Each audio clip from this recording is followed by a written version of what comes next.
یک بار که درستش کنی عاشقش میشی. خوشمزه ترین قلی ماهی دنیا. بریم درستش کنیم با هم. با ماهی میشه درست کرد، هم میگو هم تون ماهی، ولی من خودم تون ماهی رو خیلی دوست دارم، همیشه با تون ماهی درستش میکنم. نیم کیلو گشنیز و شنبلیله، رب گوجه، یک قاشق تمر هندی، سیر، پاپریکا، نمک، زردچوبه، فلفل، یه دونه تون ماهی و یه دونه پیاز بزرگ. سبزی ها رو آماده کنم. سبزی ها رو باید خورد کنیم، نه انقدر درشت باشه نه خیلی ریز. مثل قرمه سبزی نمیخوایم باشه، درشت‌تر از اون.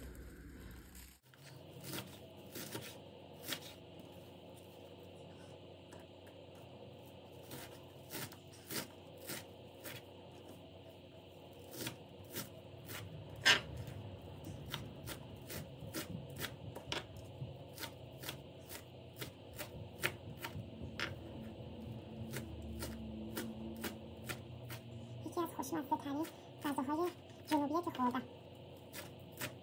البته همه غذاهاشون خوشمزه است، ولی این من خیلی دوست دارم.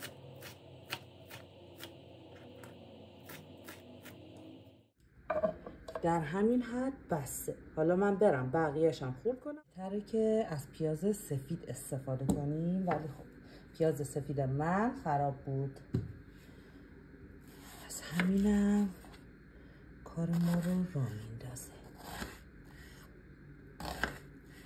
میتونین توی قلی ماهیتون از پودر سیر و پودر پیازم استفاده کنین، خوشمزه میشه. حالا من چون که سیر میخوام زیاد بریزم این کار رو نکردم.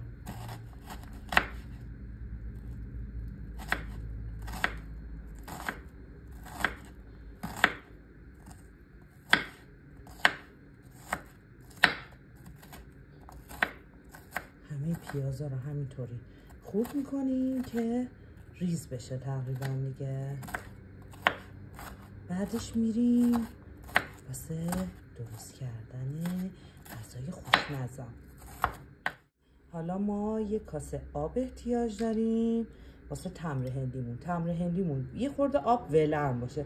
تمر هندیمون رو میندازیم توی آب، یه خورده صبر میکنیم، بعد چنگش میزنیم و حالا هر وقتی که خواستیم به غذا اضافه کنیم بهتون نشون میدم چیز بشه که الکش میکنیم که هسته ها و این تیکه هاش توی غذا نره. حالا بهتون نشون میدم. یه چند دقیقه باید صبر کنیم که نرم شه، بعد چنگ. خب این از تمر هندیمون ببینید توی آب حلش کردیم.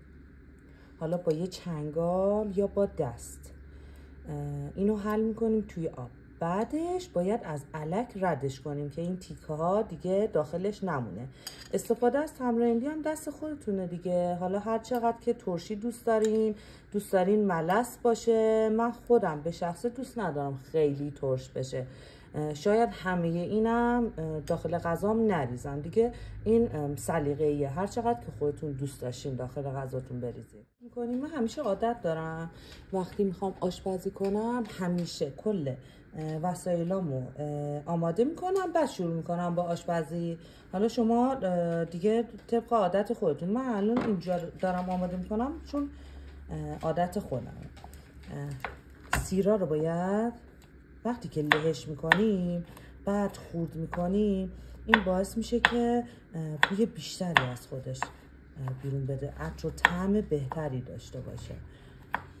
من دوست دارم سیر رو توی این غذا حس کنم، یعنی زیر دندونم بیاد. شما حالا دوست داشتین میتونین چیز کنین، رندش کنین و هر جوری که خودتون میدونین.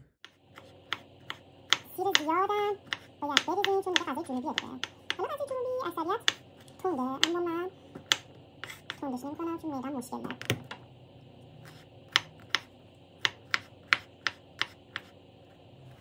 میتونید فلفل قرمز اضافه کنید، بیبر اضافه کنید. حالا دیگه سری چیزای غذا پخش، یه سری چیزای غذا هم دیگه سلیقه‌ایه دیگه.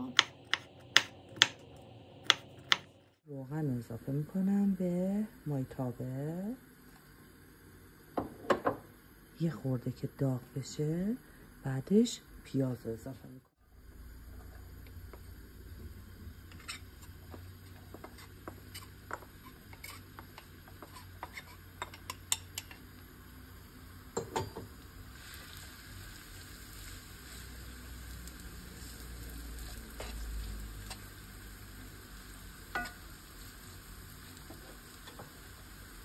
بذاریم خیلی خوب سرخ بشه.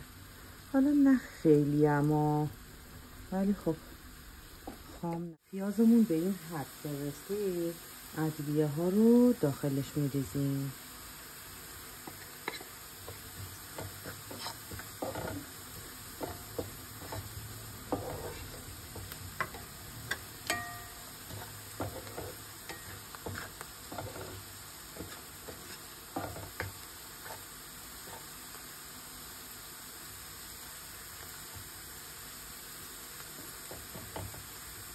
بعدش هم سیرمون رو اضافه میکنیم. لازم نیست خیلی سیر رو تفت بدیم، یه کوچولو کافیه.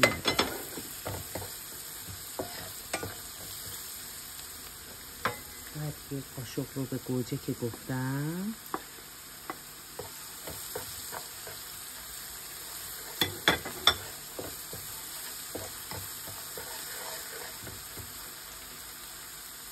زیرشو کم کردم.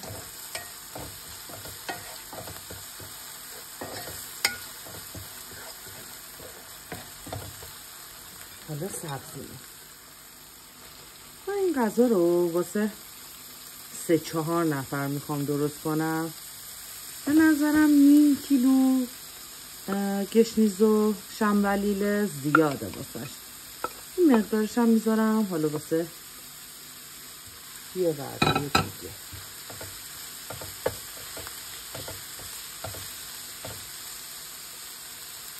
این سبزی نباید خیلی سرخ شه، اصلا لازم نداره، ولی خب یه تفت باید بهش بدیم یه خورده رنگش عوض شه. خب در همین حد بسته، چون ما نمیخوایم رنگ سبزیمون تغییر کنه، خیلی مثل قرمه سبزی نمیخوایم بشه. حالا تمر هندی رو من از الک رد کردم، بعد باید اضافهش کنم به سبزی.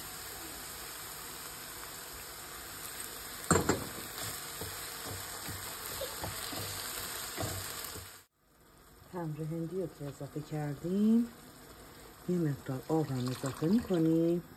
این خورشت یه خورده خورشت غلیظی، لازم نیست که انقدر آبکی باشه. خب در همین حد. نه اینم میریزم.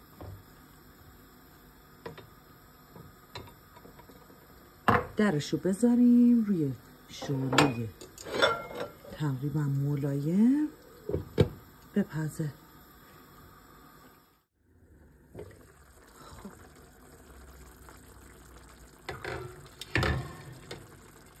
در این حد که برسه کافیه. میبینی؟ حالا تون ماهی رو اضافه کنیم. تون ماهی یک دونه واسه 2-3 نفر کافیه. یه خورده خوردش میکنه ولی نه خیلی خورد نشه.